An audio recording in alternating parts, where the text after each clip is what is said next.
오늘 찬양대 찬양 할렐루야. 우리 모두의 고백인 줄로 확신합니다. 오늘은 참 감사한 주일입니다. 코로나 이 사태에서 이제 1단계로 내려가서 첫 예배입니다. 오늘 모두가 다 정말 사모하는 마음으로 왔으니까 아무도 그냥 돌아가지 마시기를 바랍니다. 치유받을 자 치유받게 하여 주시옵시고, 돌아오면 회복된다는 것이 우리에게 그대로 확증되게 하시고, 능력이 떠나간 자가 능력을 회복하기를 소망합니다. 오늘 말씀의 제목은 그들을 왕관의 보석같이 하리니, 스가랴 9장에 있는 내용을 가지고 같이 말씀을 나눌 터인데, 사실 이 스가랴의 이 참 계시의 말씀, 좀 쉽지 않은 말씀인데, 여러분 오늘 이 말씀 뒤에 11절부터 특별히 17절까지 봉독하시면 어떤 생각이 드셨어요? 야, 너무 쉽다, 너무 그냥 그대로 깨닫겠다, 그런 분들은 많이 안 계실 거예요. 대부분 이게 뭘까, 꼭 요한계시록 읽는 것 같은 느낌이 있었을 텐데, 오늘 이 말씀이 여러분들에게 깨달아지기를 바랍니다. 그래서 오늘 그들을 왕관의 보석같이 하리니 라는 것은, 오늘 이 안아주심의 본당에 오신 여러분들, 그리고 SNS로 온라인 오프라인으로 들어오시는 모든 분들을 왕관의 보석같이 하신다는 주님의 음성이 있는 것이에요. 그래서 오늘 저는 마음에, 주여 우리 성도들을 다 왕관의 보석처럼 되게 하여 주십시오. 지금 처음엔 내가 뭔지 다 못 깨달아져도 하나님 오늘 말씀 마칠 때는 그렇습니다 주님, 이 말씀 순종합니다, 이 말씀 확신합니다, 그러면서 기뻐하면서 이 예배당을 떠날 수 있도록 길을 열어주시기를 바랍니다. 저는 지금 어떤 저희 신념을 말하는 것도 아니고 저희 사상을 말하는 것도 아니고, 살아계신 하나님의 말씀을 그대로 여러분들에게 매개체로 증거하기를 원하는 것입니다. 요즘 왜 이렇게 혼란스럽습니까? 왜 이렇게 사람들 사이에 갈등과 사회적 전쟁이 많고 혼란스럽습니까? 그 이유가 뭡니까? 그 이유는 올바른 주권자, 올바른 통치자가 없어서 그렇습니다. 지도자 한 사람이 제대로 서 있지 않으면 온통 시끄러운 것입니다. 오늘 스가랴를 저희들이 9장부터 이제 14장 17번째 이제 본격적인 스가랴의 후반부를 다루게 됩니다. 근데 스가랴의 후반부는 어떤 내용이 나오는가 하면, 메시아가 올바른 주권자 되시고, 메시아가 우리의 삶의 올바른 그리스도 되심을 여기서 표현하고 있는데, 여기서 앞으로 오실 메시아가 되시면 메시아가 하신 역할이 두 가지가 있어요. 몇 가지가 있다고요? 두 가지. 첫째는 뭐냐? 구원자로서의 역할. 두 번째로는 뭐냐? 심판주로서의 역할. 그래서 메시아는 구원과 심판의 양면성이 있는 것입니다. 그런 차원에서 오늘 1절부터 17절 사이에 이 심판과 구원의 내용이 복합적으로 나와 있습니다. 그리고 구원과, 우리는 심판하면 좀 이렇게 마음이 어려워지고 구원하면 좀 좋은 것 같고 이런데, 사실은 구원과 심판이라는 것은 양면성이에요. 왜냐하면 여러분, 사랑하니까 우리를 징계하시는 것이에요. 돌아오라고. 그러니까 사랑과 심판은 사실 동전의 양면과 마찬가지예요. 그러니 심판과 구원을 제대로 이해하면 스가랴 9장 전체의 큰 핵심을 놓치지 않을 수가 있는 것입니다. 먼저 1절부터 7절까지 쭉 내용이 뭐냐? 심판에 대한 내용이 나옵니다.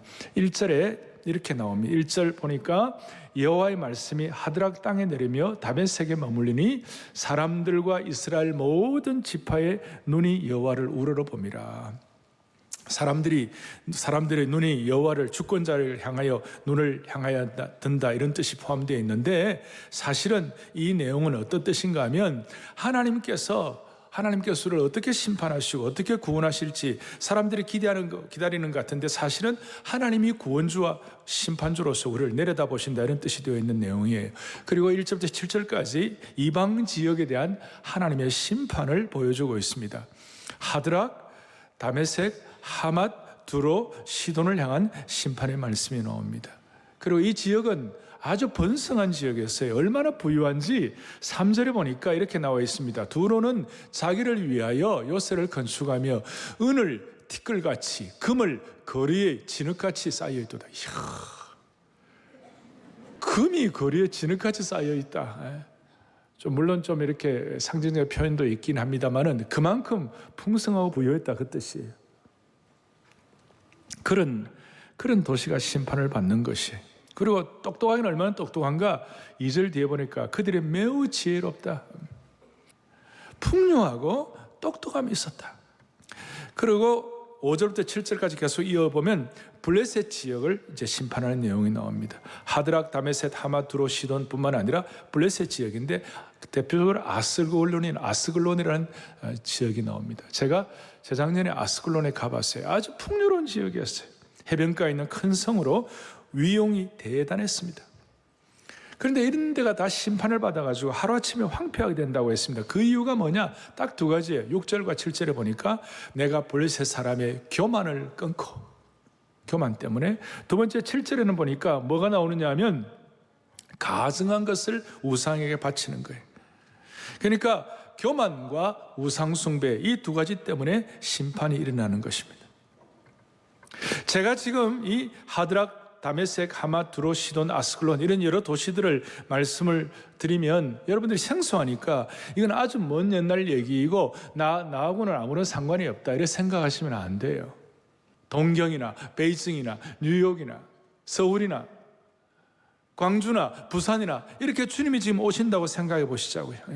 이럴 때 우리가 보통 심각한 문제가 아니에요. 그리고 이제 이런 내용들을 그냥 구약 스가랴 9장에 적혀 있는 것으로 끝나는가? 그게 아니고 오늘 1절부터 7절 이 내용들의 심판의 이 모든 과정들은 사실 스가랴가 예언을 하는데 얼마 있지 않아 가지고 한 100~200년 뒤에 알렉산더 대제가 알렉산더 왕이 정복왕으로서 이렇게 정복해 나갈 때 오늘 스가랴 9장에 있는 이 내용들 하드락부터 시작해 가지고 저 시리아 그리고 페니키아 그 다음 블레셋까지 순서대로 전부 다 점령하는 내용이 나와 있는 것이.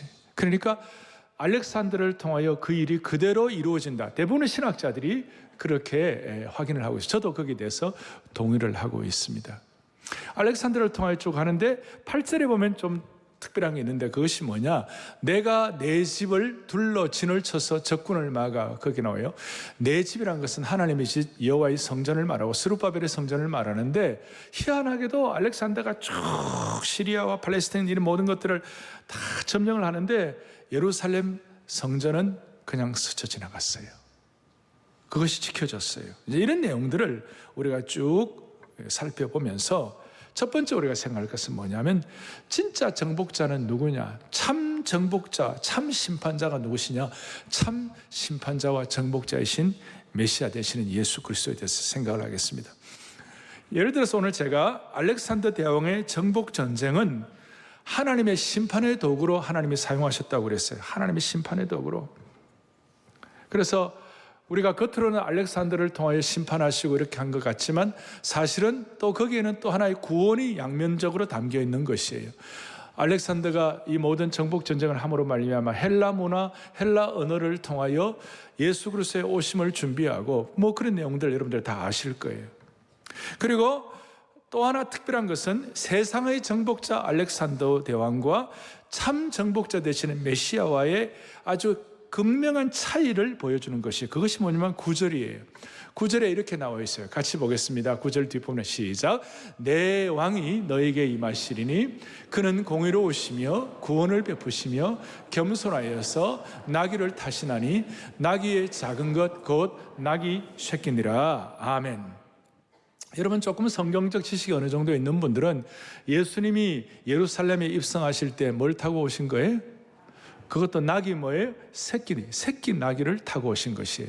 그 예수님께서 이 땅에 오실 때에 정복자 알렉산더는 흰말을 타고 정복자로서 그냥 그 강력한 그 권세자로서 정복자로서 임하지만 예수 그리스도는 나귀 새끼를 타고 오시는 겸손한 정복자로서 오시는 것을, 그러니까 나귀 타고 오신 예수 그리스도 어느 정도 우리는 이 말씀을 통하여 예표된 구약에 미리 예언된 것들을 우리가 좀 확인할 수가 있는 것입니다. 이렇게 말씀드릴 수 있습니다. 알렉산더 대왕의 정복은 식민지의 공포와 두려움으로 떨게 했지만 예수님은 우리에게 구원자 되시는 정복자가 되셨다는 거예요. 그래서 참된 정복자의 메시아의 성품은 아까 9절에 있던 것처럼 공의로우시고 구원을 베푸시고 겸손하셨다. 대표적으로 너무너무 겸손하셔서 나귀의 작은 것 곧 나귀 새끼를 타고 오신 분이시다. 그러니 알렉산더처럼 그는 다니엘서의 표범 같은 군대와 전혀 다르게 오신 정복자라는 거예요. 이방의 폭군이 아니라 이스라엘의 왕으로서 오셨는데 참된 정복자 예수 그리스도는 폭압적이지 아니하시고 의롭고 사람들을 죽이지 않고 구원하신다는 것입니다. 그래서 이 정복자는 정복하시되 구원으로 정복하시는 역설적 정복자라는 것입니다. 이 정복자는 큰 권력자가 아니고 가난하고 겸손한 정복자라는 것입니다. 이 정복자는 정복의 상징인 흰말을 타고 오셔가지고 탄압하고 겁탈하는 그런 정복자가 아니고 겸손하게 나귀 새끼를 타고 오신다는 것입니다. 그러니 이렇게 말씀할 수 있습니다. 예수님이 통치하시는, 메시아 되시는 예수님이 통치하시는 하나님의 나라는 세상과 다른 통치 방식으로 작동되는 것이. 세속적인 통치자들은 전쟁과 승리의 상징인 흰말을 타고 군림하며 입성하지만 진정한 구원자인 예수 그리스도께서는 겸손으로 새끼 나귀를 타고 예루살렘으로 입성하시는 것입니다. 그러니 하나님 나라의 통치 방식은 세상의 통치 방식과는 완전히 다르게 작동되는 줄 확신합니다. 그러니까 예수님이 새끼 나귀를 타고 오셔서 겸손을 통하여 승리하시는 것은 죽어야 승리하는 전투 방식을 우리에게 말씀합니다. 이것이야말로 고난의 종이 선택한 역설적인 전투 방식인 것입니다. 예수님이 나귀를 타고 오신 것이 이런 역설적 전투 방식을 대표적으로 보여주는 것이죠. 그리고 예수님이 나귀 타고 오신 역설적 전투 방식의 극적인 클라이맥스가 뭐냐? 십자가의 죽으심이셨습니다. 십자가의 죽음을 통한 피의 보혈의 전투 방식으로 주님은 승리하신 줄로 확신하셔야 되는 것입니다. 이게 바로 복음의 역설적인 승리의 방법입니다. 이기주의와 경쟁 구도에 충만한 우리에게는 이것이 익숙하지 않습니다만은 이 예수님의 피의 죽음의 전투 방식은 우리로 하여금 한가할 수 없는 하나님의 진리를 깨닫도록 만들어줍니다. 그것이 뭐냐면 여기에 대해서 11절에 오늘 제가 대부분의 성경 구절을 여러분들에게 다 설명을 드릴 터인데 어느 말씀이 여러분들을 확 사로잡을지 마음에 열고 여러분들의 마음에 덮였던 것들을 주님이 다 제거해 주시기를 바라는 것이에요. 11절에 뭐라 나오냐? 11절에 같이 보겠습니다. 또 너로 너의 언약의 피로 말미암아 내가 너 갇힌 자들을 물 없는 구덩이에서 놓았나니. 아멘. 이것이야말로 우리 모두에게 역설적인 전투 방식, 그리고 죽음을 통한 피의 전투 방식인 예수 그리스도의 언약의 피를 바라볼 수 있도록 만들어주시는 것이에요. 이 언약의 피는 남들을 죽이는 것이 아니라 자기를 죽이는 전투 방식이에요. 우리가 신앙생활을 하면 할수록 더 느끼는 것 중에는 더 느끼는 것은 뭐냐면 정말 신앙의 본질에 들어가면 나를 살리는 자아를 살리는 것이 아니라 나를 죽이는 십자가의 죽음의 예수 그리스도를 본받는 자기를 부인하는 것이 신앙의 핵심 중에 하나이다. 아멘. 별로 저 안에도 할 수 없어요. 예. 자기를 죽이는 피의 전투 방식, 이것이 바로 언약의 피로 말미암아 우리에게 허락된 것이에요. 주님은 우리에게 언약의 피로 또 죽음의 피로 우리와 언약을 맺으셨어요.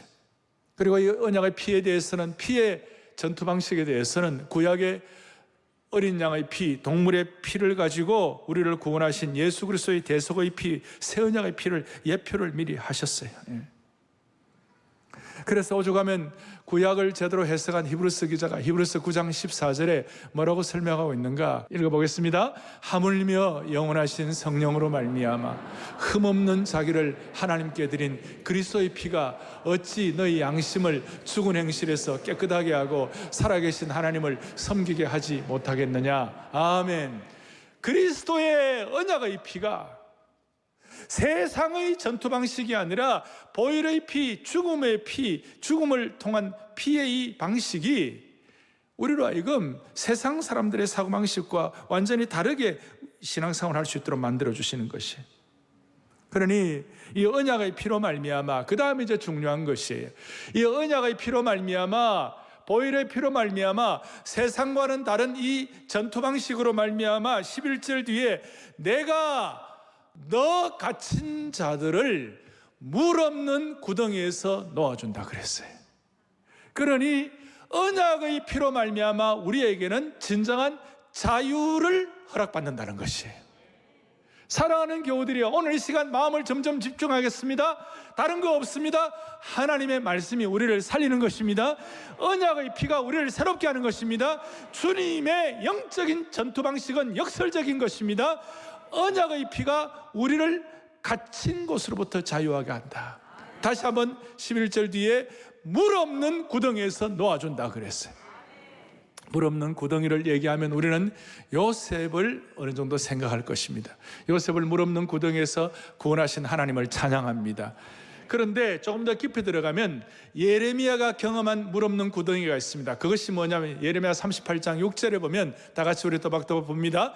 그들이 예레미야를 끌어다가 감옥들에 있는 왕의 아들 말기야의 구덩이에 던져 넣을 때에 예레미야를 그 구덩이에는 물이 없고 진창이므로 예레미야가 진창 속에 빠졌더라 그랬습니다. 물이 없는 구덩이인데 예레미야는 물 없는 구덩이죠. 진창 속에 빠진 거예요.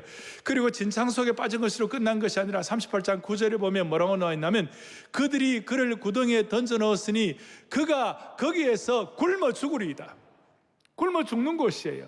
진창은 굶어 죽는 것이고 물이 없는 구덩이니까, 물이 없으니까 언젠가는 목이 말라 죽는 거예요. 예수 그리스도의 언약의 피는 물이 없는 구덩이에 있는 우리들을 살려내는 것이에요. 오늘 우리는 이 자리에 수많은 여러분들의 삶의 배경을 가지고 오셨어요. 괜찮은 분들도 있고 감사한 분들도 있고 주님 앞에 너무너무 귀한 어떤 삶의 평탄한 과정도 있을 수도 있지만 많은 분들이 내가 안 봐도 비대해요. 여러분, 진창 속에 빠져있는 분들도 여기 많이 계세요. 지금 오늘 이 방송을 듣고 SNS로 또 실제로 방송을 듣는 모든 분들도 마찬가지일 거예요. 사랑하는 교우들이여, 인생이란 것은 우리 모두가 다 한결같은 무슨 꽃길만이 아니에요. 인생은 진창이 있어요. 인생은 메마른 구덩이가 있어요. 그런데 하나님은 오늘 언약의 피로 우리를, 진창에 빠진 우리를 언약의 피에 그 줄기에다가 그 끈에다가 언약의 피를 발라주셔가지고 우리를 구원하시는 하나님이시라는 것이에요. 따라서 모든 성도들의 삶의 과정 가운데 우리가 물 없는 구덩이에 빠져 있는 분들, 오늘 진창에 빠져 있는 분들, 여러분, 제가 어떤 여러분들에게 무슨 적극적 사고방식을 가지고 말씀드리는 것이 아니에요. 오늘 이것은 언약의 피에 근거해서 말씀을 드리는 것이에요. 아무리 어렵고 아무리 진창에 빠지고 아무리 절망적이더라도 주님은 오늘 언약의 피로 우리를 구원해 내시는 것이에요. 이것이 하나님의 독특한 방식이고 하나님의 역설의 거룩한 전투 방식인 줄 믿으셔야 되는 것이에요. 사랑하는 교우들이여, 우리는 우리 신념을 믿는 사람들이 아니에요. 우리는 세상 방식으로 살아가는 사람들이 아니에요. 우리는 하나님의 방식으로 살아가는 사람들이에요. 주님은 우리에게 메시아로 오시는 분이십니다. 메시아로 오셨다는 말은 심판주와 구원주의 양면성을 가지고 오시는 거예요. 특별히 우리를 구원하시되 낙이 타고 오셔서, 새끼 낙이 타고 오셔서 구원하신 주님이세요. 그것을 우리에게 표현하시기를 언약의 피로 우리를 구원하신다고 말씀하신 것이. 그래서 기독교는 절대로 절망을 얘기하면 안 되는 것입니다. 제가 무슨 적극적인 긍정적인 것을 말씀하는 것이 아니에요. 이것은 하나님의 언약의 말씀에 근거하여 드리는 것이에요. 여러분, 지도자들은요, 함부로 절망을 얘기하면 안 되는 겁니다. 말씀에 근거해요. 오늘 말씀에 말씀하는 거 아닙니까? 주여, 우리 모두를 물 없는 구덩이에서 진창 속에서 우리를 끌어내시는 하나님이신 줄 믿습니다. 언약의 구덩이에서 자유함을 주시는 하나님이신 줄 믿습니다. 이걸 그대로 믿으시고 내일부터 시작되는 특세를 통하여 하나님께서 여러분들을 어떻게 해방하시고 새롭게 하시는지 확증하는 자리가 될 수 있기를 바라는 것입니다. 사랑하는 교우들이여, 이 언약의 피에서 구원한 것 때문에 뭐라고 말씀하시는가? 12절에서 기가 막힌 말씀을 하고 있는 거예요. 뭐라고 말씀하시는가? 12절에 이렇게 나와 있습니다. 갇혀 있으나 소망을 품은 자들아. 우리가 갇힘을 당하는 환경이 될 수가 있어요. 우리가 진흙탕에 빠질 수 있어요. 우리가 메마른 물 없는 구덩이에 빠질 수 있어요. 갇혀 있으나 그러나 소망을 품은 자들아. 언약의 피를 통하여 우리로 하여금 자유함을 선포하시는 주님을 찬양하는 것입니다. 갇혀 있으나 소망을 품은 자들아. 이 본문을 좀 더 살펴보면 prisoners of hope, 소망의 포로란 말로 해석할 수가 있어요. 여러분이나 저나 우리 모두는 소망의 포로들입니다. 선지자들 다 소망의 포로들이었습니다. 오늘 이 예배를 안아주심의 본당에서 우리가 예배를 드릴 때 사랑하는 교우들의 집에서 드릴 수도 있지만 이렇게 사모하며 나와가지고 드릴 때 소망의 포로됨의 역사와 소망의 포로됨의 그 깨달음의 은혜가 더 진해지는 것이에요. 우리는 갇혀있으나 소망을 품은 자들이 될 수가 있는 것입니다. 그러니 우리는 이 갇혀있으나 소망을 품은 자들 되기 때문에 우리가 이 소망이 확실하기 때문에 어떤 경우에도 좌절하면 안 되는 겁니다.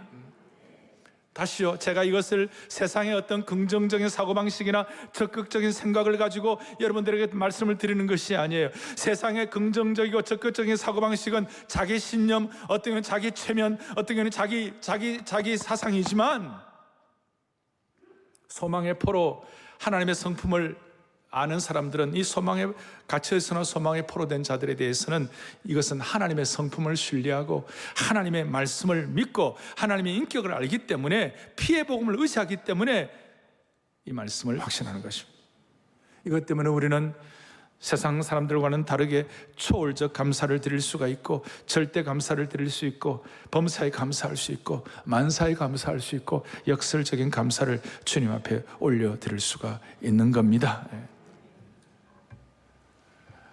우리 모두는 다 가정의 가장이요, 또 어머니로서, 아버지로서, 또 세상에서, 여러분들 세상에서 무슨 지도자의 위치가 아니다 할지라도 우리는 모두가 다 하나님 앞에서 우리는 다 지도자의 은혜를 받은 사람들이에요. 무슨 말이냐? 지도자는 함부로 절망을 얘기하면 안 되는 것이에요. 아무리 어려워도 여러분 이 말씀을 믿고 한국교회를 위하여 이 한국교회의 수많은 벽들을 헤쳐나갈 수 있도록, 그 벽들을 돌파할 수 있도록 갇혀있으나 소망을 품은 역사가 여러분들을 통하여 선포되고 확증될 수 있기를 바라는 겁니다. 함부로 한국교회가 이렇다 저렇다 함부로 얘기하면 안 되고 우리는 한국교회를 다시 한번 새롭게 이렇게 세워가지고 우리가 다시 한번 이 민족의 피 흘림 없는 복음적 평화 통일을 할 수 있을 정도까지 우리 모두가 다 갇혀있으나 포로된 자들의 능력을 받지 않으면, 소망을 품은 자들이 되지 않으면 길이 열리지가 않는 것이에요. 자, 이럴 때에 12절에 놀라운 은혜가 있어요. 자, 같이 보겠습니다. 갇혀있으나 소망을 품은 자들아, 너희는 요새로 돌아올지어다. 내가 오늘도 이르노라. 내가 너에게 갑절이나 갚을 것이라. 할렐루야. 갇혀있으나 소망을 품은 자들이 되면 피의 언약을 통하여 메마른 진흙터기 구렁텅이에서 구원받는 그런 역사가 일어난다면 오늘 내가 너에게 이르노니 너는 갑절이나 은혜를 받을 것이니라. 갑절의 은혜를 받게 하여 주시옵소서. 사랑하는 교우들이여, 우리 모두는 지금 하나님 나라를 향한 소망을 가지고 어떻게든 하나님의 은혜를 받기를 소망하는 마음으로 이 예배를 드리고 있는 것이에요. 정말 겸손하고 간절한 마음으로 예배를 드리고 있는 것이에요. 갑절의 은혜를 받는다는 것이 얼마나 소중합니까? 엘리사가 엘리야 선지자를 스승으로 섬겼을 때에 평생을 따라다니면서 고생하면서 엘리야를 섬겼을 때 나중에 엘리야가 승천하기 전에 뭐라고 그랬죠? 내가 너에게 뭐 다 해주기를 원하느냐 그랬을 때 엘리사가 뭐라 그랬죠? 갑절의 은혜를 받기를 바랍니다 그랬어요. 죽도록 고생하고 평생을 따라다니면서 수고한 대가로 갑절의 은혜를 사모하는데, 우리는 오늘 이 말씀 믿고 확신하면 내일부터 시작되는 특세에 갑절의 은혜를 주님이 주실 것이에요. 이걸 믿는 것이 신앙인 것이에요. 우리는 평생 스승을 안 따라다녀도 이 말씀 그대로 애누리 없이 믿고 확신하면 하나님 우리에게 갑절의 은혜를 부어주시는 것이에요. 오늘 마음속에 은혜를 가지고, 여러분들 어떤 한편 마음속에는 이렇게 복잡한 시대, 코로나 시대에 내일부터 무슨 특세냐, 예배드리기도 힘든데, 이런 생각이 있을 수도 있어요. 그런데 우리는 오늘 다시 한번 갇혀 있으나 소망을 품은 자들인 것입니다. 구덩이 속에서 해방받고 나온 주의 백성들이 되는 것입니다. 그래서 하나님께서 언약의 피의 수혜자로서 은혜의 주인공들이 될 수 있도록, 여러분 누가복음 22장 20절 예수님께서 다시 한번 우리에게 집중을 해주세요. 다 같이 보겠습니다. 이 잔은 내 피로 세우는 새 언약이니 곧 너희를 위하여. 아멘. 우리가 지금 코로나 시대에 성찬식을 조심스러워서 자주 못하지만, 우리가 성찬식을 할 때마다 이 성찬식을 통하여 예수님의 새 언약을 계속해서 확증하고 컨펌하는 거예요. 그리고 피로 세우는 새 언약을 계속 우리의 마음속에 그리스도의 보혈을 기념하면서 깨닫는 것이에요. 그리고 피로 세우는 새 언약을 기념할 때에 무슨 일이 벌어지느냐? 저주가 물러가는 것입니다. 물 없는 구덩이에 저주가 물러가는 것입니다. 물 없는 구덩이에 진흙탕이 물러가게 되는 것입니다. 수많은 우수사려, 수많은 안타까움들이 물러가게 되는 것입니다. 오늘 이 마음이 여러분들에게 확증되기를 바라는 것입니다. 자, 이 은혜를 받고 난 다음 하나님께서 오늘 16절을 우리에게 주시는데, 16절이 오늘 요절이에요. 그래서 16절을 통하여 우리가 뭘 생각하는가 하면, 우리를 왕관의 보석으로 만들어주시는 메시아 예수 그리스도를 생각하는 것이에요. 첫 번째는 참정복자, 새끼 나고 타기 오신 참정복자, 그분을 통하여 우리는 갇혀있으나 소망을 품은 자들이 되는데, 이제 본격적으로 주님이 우리에게 어떻게 해주시는가, 16절을 또박또박, 오늘 요절이니까 한 번 더 같이 보겠습니다.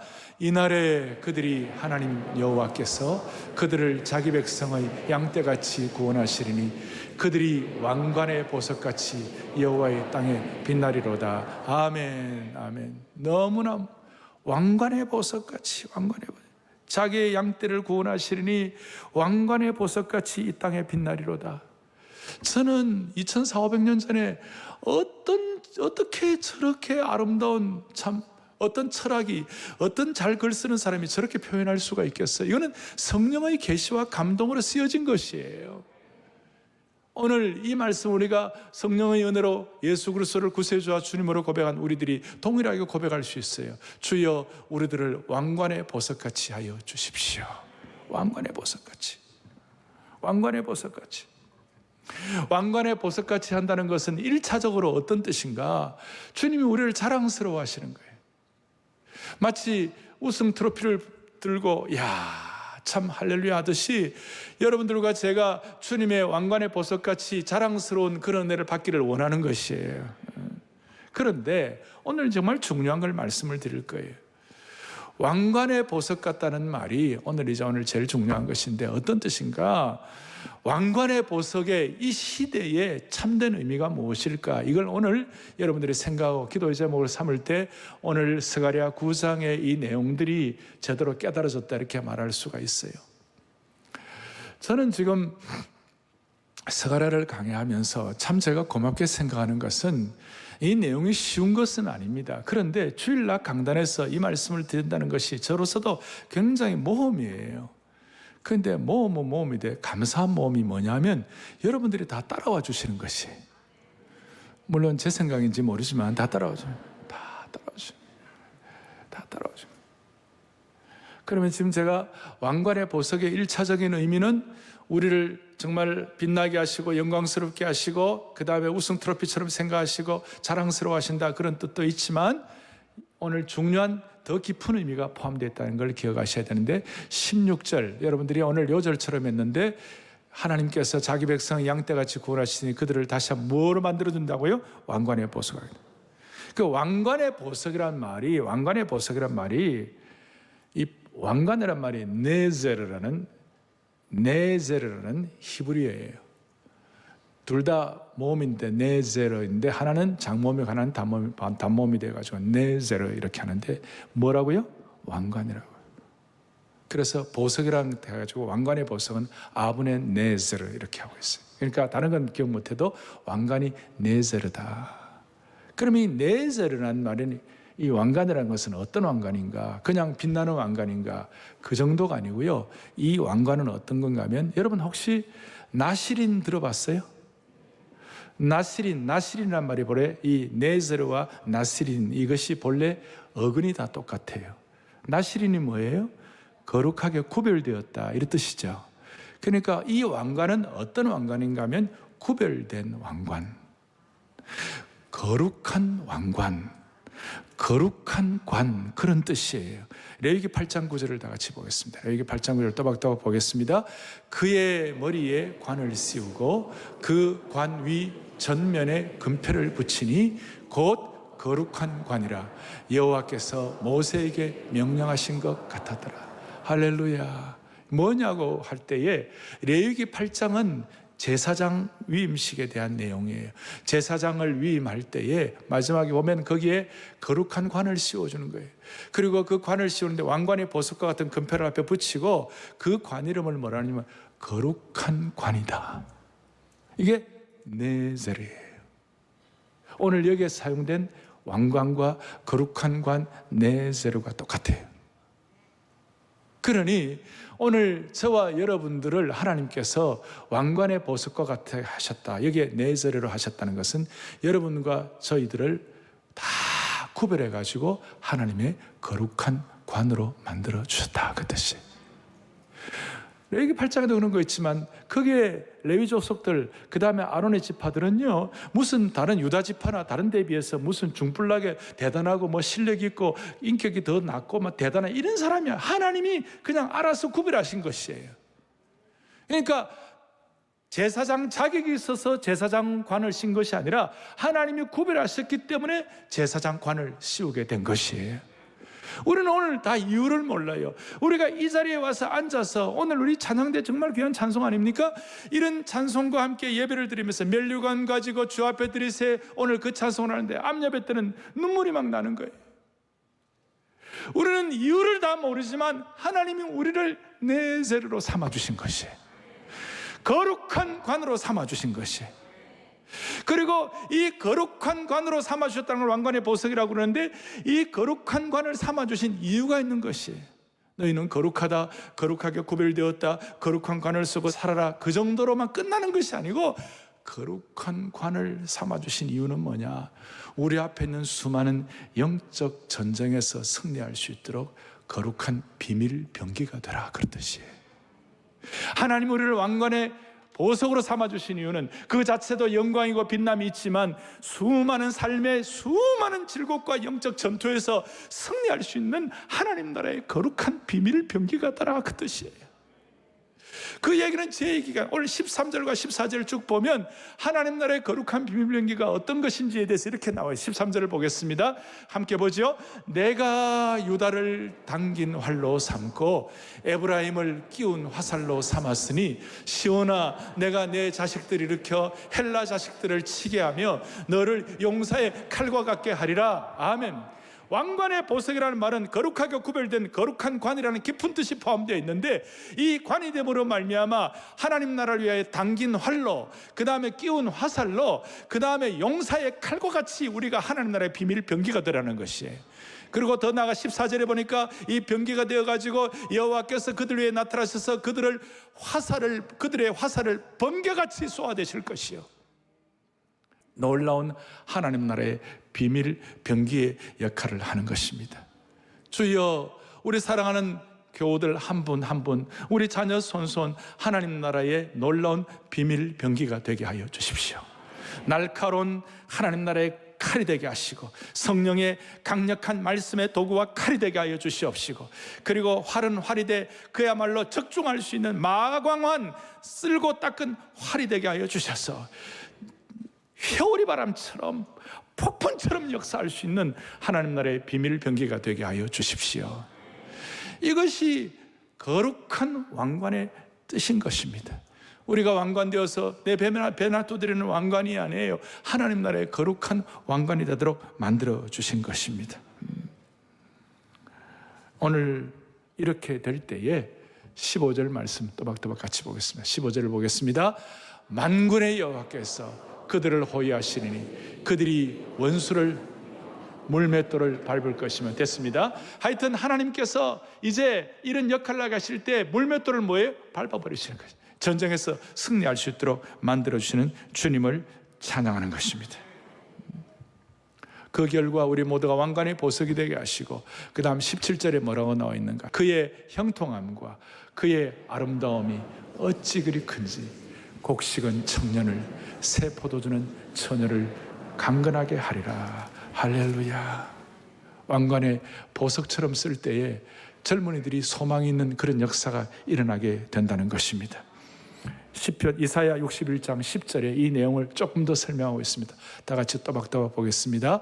내가 여호와로 말미암아 크게 기뻐하며 내 영혼이 나의 하나님으로 말미암아 즐거워하리니 이는 그가 구원의 옷을 내게 입히시며 공의의 겉옷을 내게 다하시며 신랑이 사모 제사장의 관을 쓰며 신부가 자기 보석으로. 아멘. 우리가 완전히 뭐가 뭔지는 다 몰라도 이 뜻이 기본적으로 막 이렇게 우리의 마음속에 뭔가 다가오는 것이 있어요. 여러분 왕관의 보석으로 삼으시고 여러분들의 구원의 옷을 입혀주신 주님을 찬양합니다. 그리고 여러분들이 제사장의 아름다운 관 사모를 쓰게 하여 주시옵시고, 우리 남자 형제들은 그런 축복 주시고 자매들은 왕관의 보석으로 단장이 되기를 간절히 바랍니다. 내일부터 특별 새우봉회를 합니다. 제가 이번 특별 새우봉회는 진짜 많은 분들이 사모하는 것 같아요. 요즘 이런 시기에 정말 사모하는 것 같아요. 뭐 여러 가지 또 하나는 우리 봄 특세를 못했으니까 갑절로 사모하는 것 같아요. 그래서 갑절에 여러분들의 은혜로 무장되었으면 좋겠습니다.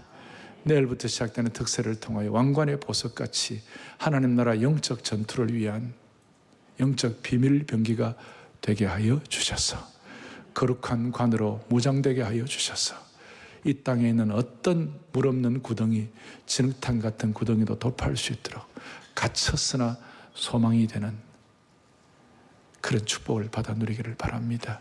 그리고 오늘 1절부터 17절까지 제가 전체를 다 몇 번 묵상하면서 제 마음에 깨닫는 것이 뭐냐, 이걸 17절까지 말씀을 이렇게 쉽게 막 짜니까요 뭐가 한 방울 뚝 떨어지는데 그리스도의 보혈에 피가 툭 한 방울 떨어지는 것이, 여러분 이 말씀 속에 그리스도의 보혈의 피가 여러분들 마음속에 툭 떨어지게 하여 주셔서 절대 절망하지 마시고 정말 진창과 어려운 가운데서도 내 실력과 내 신념이 아니라 이 말씀이 그러니까 그대로 믿습니다 하고 한번 죽어도 말씀대로 한번 살아보겠다는 결심을 해가지고 주 앞에 설 수 있는 주의 종들 되기를 바랍니다.